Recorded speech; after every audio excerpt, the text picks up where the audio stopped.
पाता। अब आप जाकर थोड़ी देर आराम कर लीजिए, बाकी का सारा काम हम कर लेंगे। अपना काला रंग होने के बावजूद भी अपनी चारों गोरी नंदों को अपनी इतनी मदद करता देख और उनके दिलों में अपने लिए इतना प्यार रूपाली को काफी खुशी देता है। जैसे जैसे समय बीतता है वैसे वैसे काली भाभी और चारों गोरी नंदों के बीच प्यार भी बढ़ता जाता है। भाभी, आपके हाथों में तो जादू है जादू। कितनी अच्छी मालिश करती हो आप। सर की तो मेरा तो सारा दर्द ही सर का गायब हो गया। भाभी, आप तो मुझसे प्यार ही नहीं करती। इतनी देर से आप बस कीर्ति के बच्चे की सर की मालिश कर रही हो। मेरी बारी कब आएगी? इसमें नाराज होने वाली कौन सी बात है। अब मैं आपकी सर की मालिश कर देती हूँ।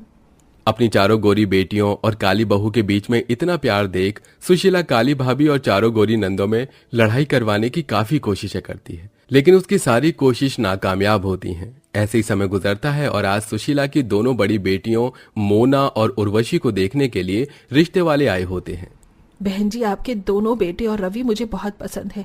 अब तो ये दोनों ही मेरे घर के दामाद बनेंगे। तो तय रहा बहन जी कि इस महीने की 15 तारीख को मेरे दोनों बेटों की आपकी दोनों बड़ी बेटियों से सगाई होगी। अपनी दोनों नंद का रिश्ता पक्का होने पर रूपाली काफी खुश होती है और ऐसे ही कुछ दिन गुजर जाते हैं। रूपाली हमेशा की तरह सब्जी मंडी से सब्जी ले रही थी कि तभी उसे आरव और रवि दो लड़कियों के साथ दिखाई देते हैं। दोनों ही भाई उन दोनों लड़कियों के काफी क्लोज होते हैं और वो सब सड़क किनारे स्मोक कर रहे होते हैं। ये तो वही लड़के हैं जिनसे मोना और उर्वशी का रिश्ता तय हुआ है। अगर इन लड़कों से मेरी दोनों नंदों की शादी हो गई तो उनकी जिंदगी बर्बाद हो जाएगी। रूपाली जल्दी से घर जाती है और सारी बात अपनी सास को बताती है। अपनी बकवास बंद कर। मैं जानती हूँ जिस तरह से मेरे गोरे बेटे ने तुझ जैसी काले लड़की से शादी की है, तो तू यही चाहती है कि मेरी चारों गोरी बेटियां भी तुझ जैसे काले लड़के से ही शादी करे। इसलिए तू मुझे उन दोनों अच्छे और सुशील लड़कों के खिलाफ भड़का रही है। माँ जी, मैं ऐसा क्यों करूंगी? मैं सच कह रही हूँ, मेरी बात पर विश्वास करिए।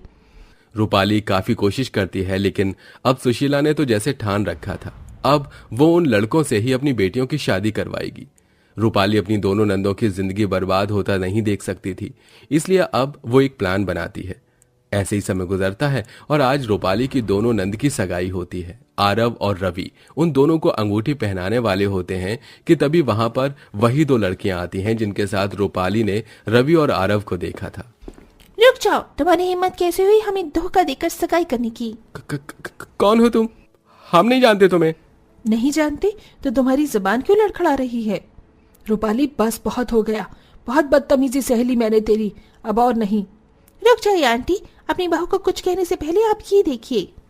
प्रीति प्रिया मिलकर सुशीला को अपनी और आरव की चैट्स और फोटोज दिखाती हैं।